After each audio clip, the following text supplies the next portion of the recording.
수집형 게임에서의 콜라보레이션에는 한 가지 불문율이 있습니다. 바로 콜라보 캐릭터들의 성능은 평균에 미치지 못한다 인데요. 이는 당연하게도 콜라보 캐릭터들의 성능이 오버스펙으로 나오게 된다면 콜라보가 종료된 이후에 일반 유저들은 얻지 못하게 되면서 가진 유저와 가지지 않은 유저 차이의 격차가 벌어지게 되고 콜라보에서 복각의 여부조차 미지수이기 때문에 모든 게임사에서는 성능에 영향을 주지 않는 코스튬이나 스킨 형태로만 제작하거나 성능을 평균 이하로 아니면 콜라보 이벤트에서 쓰게끔 만드는 것이 일반적입니다. 하지만 모든 것에는 반대 이야기가 존재하죠.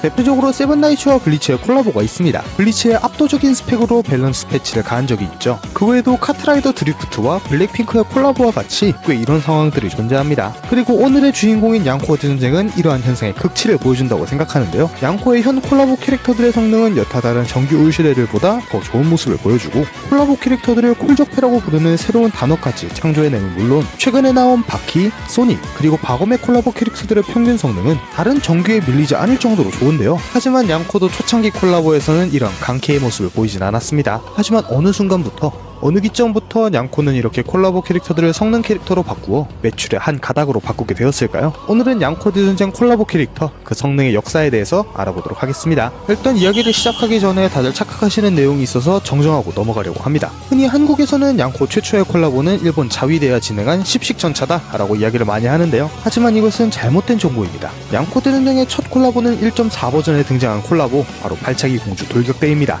발차기 공주 돌격대는 2013년 4월에 진행하였고 같은 해 11월에 복각을 진행하였으며 그 다음 달인 2013년 12월에 십식전차와의 콜라보가 진행되었습니다. 게다가 일본 자위대라고 설명하여 일본 군대와 콜라보했다 라고 알려져 있지만 이것마저 사실이 아닙니다. 이는 일본 군대를 모티브로 한 모바일 게임인 고향 자위대와의 콜라보 이벤트인데요. 비록 내용은 일본 자위대의 내용이 나오긴 하지만 앱 아이콘에서도 볼 수 있듯이 약간의 미소녀가 들어간 전혀 관련 없는 내용입니다. 이로 인해 일부에서는 민감한 소재로 받아들이시는 분들이 있어 이야기 드려봅니다. 이번을 기점으로 올바른 정보가 퍼지길 기원합니다. 아무튼 이렇게 최초의 콜라보인 발차기 공주와 고향 자위대 그리고 다음 콜라보인 드로이드까지 양코의 초창기 콜라보에서는 EX 캐릭터를 한 마리에서 많으면 두 마리까지 나눠주면서 그저 이런 IP의 캐릭터가 등장했다 정도에서 그쳤습니다. 성능도 대부분 개체나 범위 공격이 전부고 그 성능마저 사용하기 처참한 스펙이었습니다. 이속은 빠르지만 공격력과 공속이 처참한 발차기 공주, 스펙도 낮은데 가격도 비싼 십식전차, 거기다가 가격은 싸지만 쿨타임이 절망적인 드로이드까지 초창기 콜라보 캐릭터들은 배틀 고양이가 선녀로 보일 정도의 성능을 보여주었습니다. 하지만 시간이 지나고 2014년 5월이 되면서 양코의 첫 울슈레 콜라보가 진행됩니다. 바로 양코 전쟁과 확산성 밀리어나서 그리고 드래곤 포커의 3사 협업 콜라보가 진행된 것이죠. 이는 양코의 역사 13년을 통틀어 단 2번만 진행된 3사 협업 콜라보 이벤트입니다. 아무튼 이 콜라보에서는 각 콜라보별 캐릭터가 한 마리씩 울트라 슈퍼레어로 등장하여 양코 최초의 콜라보 울슈레가 등장하게 되었는데요. 드래곤 포커의 원왕 그리고 여러분도 잘 아시는 한국에도 넘어온 확산성 밀리어나서의 니모에입니다. 둘의 성능은 당연히 당시 나온 울슈레들의 한참 못 미치는 성능으로 등장하였는데요. 니모에는 빨간적 초데미지에 400이 넘는 사거리로 그나마 사용은 가능했지만 원왕은 177이라는 사거리의 스펙만 높은 캐릭터로 등장하면서 해력마와 같은 스타일로 등장했으나 해력마와 비교했을 때 너무나 처참한 스펙으로 인해 외면을 받는 캐릭터가 되었습니다. 하지만 니모에마저 산디와 같은 캐릭터가 있으면 대체가 되기 때문에 평가는 굉장히 낮았고 소위 소주평 피규어다 라고 부르는 게 적당한 스펙이었습니다. 이렇게 양코 최초의 울슈레는 피규어에 그치는 어쩌면 그럴 가치조차 없는 캐릭터로 등장하게 되면서 그 당시 콜라보 캐릭터들은 수집형 캐릭터의 확실한 포지션이 잡혀있는 모습이었습니다. 이후 등장하는 메르크 스토리아, 사라나마라 개복치와 같이 성능이 조금 좋아졌을지언정 평균적인 스펙은 당시 존재하던 울슈레와 비교했을 때 눈에 띄게 비교되면서 처음에 이야기한 콜라보 캐릭터들의 불문율을 충실하게 이행하는 모습을 보여주었습니다. 그러다가 4.0 버전의 미래편과 에이리언이 처음 등장하였고 그 시기에 등장한 신규 콜라보 메탈 슬러그 디펜스가 등장했습니다. 특이하게도 메탈 슬러그 디펜스 캐릭터들은 모두가 에일리언 대항으로 나왔다는 점, 그리고 얼마 안가 나왔던 유르드라실 콜라보에서는 당시 울트라 소울즈가 없다면 역대급 난이도였던 첨벌을 대항하기 위한 군신 오딘이 등장하면서 점점 콜라보 캐릭터들은 그 당시 메타에 맞춘 스펙을 달고 나오기 시작하였고 그로 인해 콜라보 캐릭터들의 성능도 조금씩 오르기 시작했습니다. 당시에는 메르크 스토리아의 노노, 유르드라실의 군신 오딘과 같은 성능 캐들이 하나둘 등장하면서 콜라보 캐릭터들은 더 이상 수집형 피규어로 부르기가 힘들어지기 시작했습니다. 물론 일부만 이렇게 나온 것이지 앞서 설명한 에이리언을 대항으로 나온 메탈 슬러그 캐릭터들은 성능이 대부분 처참했고 유르드라실도 울슈레인 군신 오딘을 제외하면 모두가 빛을 보지 못한 캐릭터들인 것 등 그 당시까지는 피규어라는 인식이 더 강한 추세이긴 했습니다. 이렇게 점점 콜라보 캐릭터들의 성능이 조금씩 올라가기 시작하던 이 시점에서 콜라보의 역사를 바꾸는 콜라보가 등장하기 시작합니다. 그건 바로 2016년 말에 진행한 콜라보, 바로 PPAP입니다.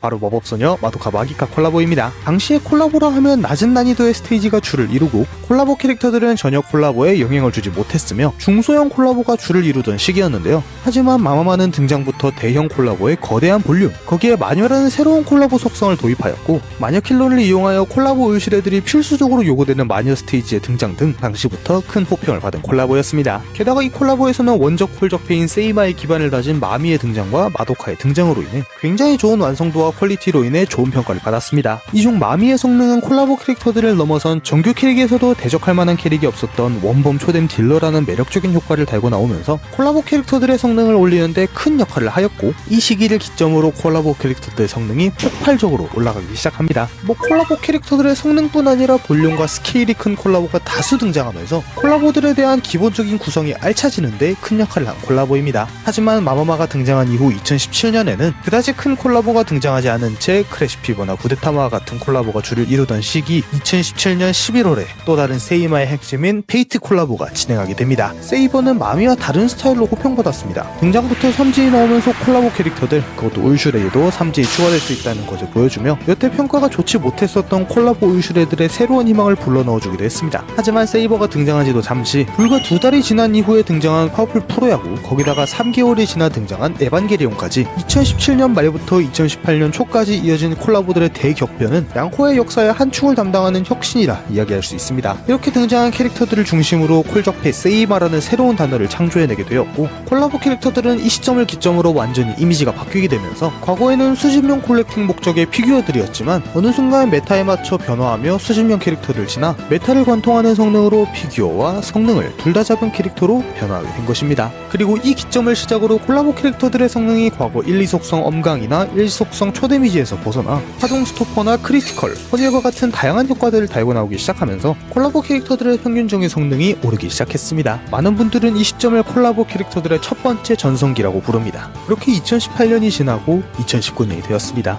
특히 콜라보 캐릭터들의 대격변이 이루어지면서 메타가 바뀌었다고는 하지만 이는 철저히 콜라보 캐릭터들에 한해서 메타가 변화할 뿐 당시 게임의 전체적인 메타에는 크게 관여를 하지 못했습니다. 하지만 2019년 등장한 이 콜라보를 기점으로 실제 냥코 메타에도 큰 변화를 주기 시작합니다. 바로 2019년 11월 유일하게 전세계 동시 콜라보를 진행했었던 콜라보였던 스트리트 파이터 콜라보가 그 변화를 만들어냅니다. 당시 콜라보에 존재하던 춘리는 엑슬리와 함께 날려버린다를 이용한 새로운 메타를 만들어내며 기어코 콜라보 캐릭터가 새로운 메타를 빚어내는 지경에 이르게 됩니다. 정확히 춘리가 단독으로 메타를 변경한 것은 아니었으나 메타의 변화에 큰 역할을 한 것 자체만으로도 큰 혁신이었습니다. 거기다가 함께 등장한 캐릭터인 블랑카는 등장 초기부터 새로운 형식의 캐릭터로 큰 주목을 받았습니다. 원범 초뎀이라는 기존 콜적의 공식을 그대로 가져가지만 속공캐의 빠른 이속과 공속을 가져오면서 콜라보 캐릭터의 역사에서 속공 초뎀이라는 새로운 패러다임을 불러오기 시작했고, 당시에 스파 콜라보가 역대 냥코 콜라보를 통틀어 시작 콜라보의 규모가 역대급으로 거대했던 탓에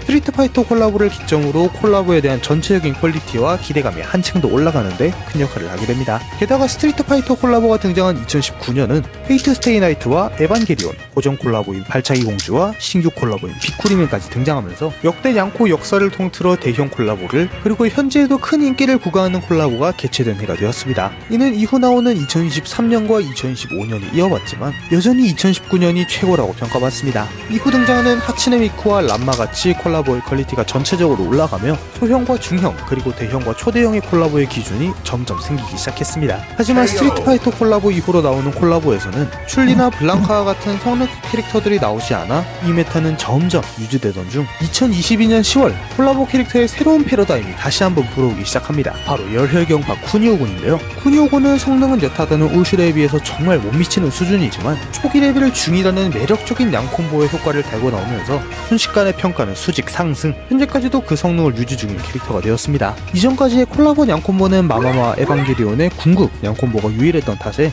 쿠니오군의 등장은 더 큰 파장을 불러일으켰습니다. 게다가 쿠니오군은 냥코 대운동회라는 정규 이벤트에 포함된 캐릭터라 매년 10월만 되면 복각하기 때문에 놓치더라도 내년에 기다리면 된다는 안정감까지 챙겨주면서 콜라보 캐릭터는 성능이 좋지 못해도 좋아질 수 있다는 희망을 심어주게 됩니다. 물론 이후 등장하는 리키를 제외하면 유명 콜라보 캐릭터가 냥콤보를 받는 일이 전혀 없다는 게 문제지만요. 그리고 이때를 기점으로 점점 콜라보 캐릭터들에 대한 인식이 변화하기 시작합니다. 신규로 등장하는 콜라보 캐릭터들이 더 이상 쓰레기 캐릭이라고 부르기에 힘들어지기 시작한 것인데요. 더군다나 정규 캐릭터들은 삼질을 염두에 두고 제작을 하는 건지 하나같이 나사가 빠진 채로 등장하기 시작하면서 완전체로 불리는 콜라보 캐릭터들의 평가는 점점 올라가기 시작합니다. 대표적으로 에반게리온의 사도 시리즈 모두 열파나 소파돈과 같은 당시 신규로 등장한 효과들을 달고 오기 시작했고, 람마 2분의 1의 레오타드 람마는 열물을 달고 나오면서 열파에 대항하기 시작했고, 스트리트 파이터의 루크와 사쿠라는 드물게 존속성 엄광과 초댐을 달고 나오면서 블루아이즈와 맞먹는 효과를 달고 나오며 점점 평균 성능이 올라가기 시작합니다. 아예 나중에 가서는 에반게리온에서 블루아이즈 아종을 출시하면서 완전히 대체제 혹은 그 이상의 콜라보 캐릭터들이 하나씩 등장하기 시작합니다. 그리고 시간은 지나 2024년 6월 드디어 신규 콜라보인 바람의 검심이 등장했습니다. 바람의 검심 콜라보는 정말 여러모로 대단한 콜라보였는데요. 많은 분들이 이때를 기점으로 콜라보 캐릭터들의 성능이 말 그대로 수직 상승했다고 평가합니다. 콜라보 의실에는 4종이지만 모두 아무 정규 뽑기에 넣어놔도 꿀리지 않을 성능이고, 게다가 켄시는 흑브라와 견주는 정도의, 사이토 하지메는 블랑카에 이어 새로운 속공초된 캐릭이라는 점으로 인해 바람의 검심 콜라보 뽑기는 아직도 일부 유저들 사이에서 가장 평균 성능이 좋은 콜라보로 여겨지고 있습니다. 추가적으로 이때 등장한 사이토를 마지막으로 기존 콜적패였던 세이마가 저물기 시작하고, 사이토, 블랑카, 쿠니오곤을 합친 사블쿠라는 새로운 명칭의 콜적이 도입되는 등 콜라보 캐릭터의 성능에 있어서 새로운 국면을 맞이하게 됩니다. 그리고 이때 이후부터 등장하는 타이탄키를 시작으로 콜라보 캐릭터들은 대부분 특이하거나 최초의 효과들을 달기 시작합니다. 실브와 벨브를 동시에 가지고 있는 타이탄키, 소열파 저주를 달고 나온 마법결사 냥코 마기카 등 정말 다양한 캐릭터들이 등장했습니다. 그리고 2025년 여태 미뤄두었던 콜라보가 대방출하였는지 바퀴를 시작으로 소닉까지 정말 다양한 신규 중대형 콜라보들이 등장하기 시작했습니다. 바퀴와 소닉 둘 다 평균 성능이 정규 올레에 못지않는 성능이라 평가받았고, 최초의 일진 초수 특효인 레츠 카이오, 바스터즈급 캐릭터라고 불리는 하나야마 카오루, 최초의 콜라보 페파케인 테일즈, 그리고 이동 속도의 한계를 부셔버린 소닉과 섀도우까지 이렇게 오래 등장한 캐릭터들은 평균 성능이 좋을 뿐더러 캐릭터의 효과도 다채롭고 매력적이게 바뀌기 시작했습니다. 바검 이후에 등장한 캐릭터들은 무쇼 기믹도 하나둘 달기 시작했는데요. 당장의 스트리트 파이터만 봐도 장기예프나 베가를 빼면 대부분 무쇼 기믹을 달고 있지 않지만, 최근 나오는 캐릭은 최소 1개에서 2개의 무쇼 기믹을 달고 나오면서 확실히 예전에 비해 효과들이 다양해졌다는 게 느껴집니다. 이렇게 현 2025년에 들어서는 소장용 피규어라는 인식은 고전 콜라보나 애정 캐릭터에 한해서만 부를 뿐, 이젠 성능도 좋지만 내가 좋아하는 IP라면 더 좋은 그러한 일석이조의 효과를 얻게 되었습니다. 물론 처음에 말한 고질적인 유저 간의 간극 문제가 존재하지만, 냥코는 특이하게 콜라보의 복각이 정말 자주 일어나는 게임이기 때문에 정말 고전 콜라보가 아닌 이상 최소 1, 2년 사이에 복각을 해주기 때문에 자연스럽게 그에 따른 인플레 문제도 해결되는 모습입니다. 하지만 콜라보 캐릭터들이 정규보다 훨씬 높고 우월한 스펙을 가진 탓에 이것은 이제라도 바꿔가거나 정규 캐릭터들도 이러한 효과들을 달아주면 어떨까 하는 생각이 드네요. 오늘은 이렇게 역대 냥코 콜라보 캐릭터들의 성능의 역사를 알아보았는데요. 이렇게 정리해서 보니 격변이 일어난 시점이 눈에 확 들어와서 보기 좋은 것 같습니다. 개인적으로 다시 봐도 2019년은 역대급이라고 생각이 드네요. 거기다 코로나도 없던 시기라 더 낭만 있기도 했고요. 여러분은 냥코 콜라보의 역사 중 어느 시점이 가장 마음에 드시나요? 여러분들의 의견을 댓글로 남겨주세요. 하시기 전에 하이 기능들 꼭 좀 눌러주세요. 3번이나 가능하대요. 그렇다고 구독과 좋아요는 잊지 마시고요. 시청해주셔서 감사합니다. 양발쇼!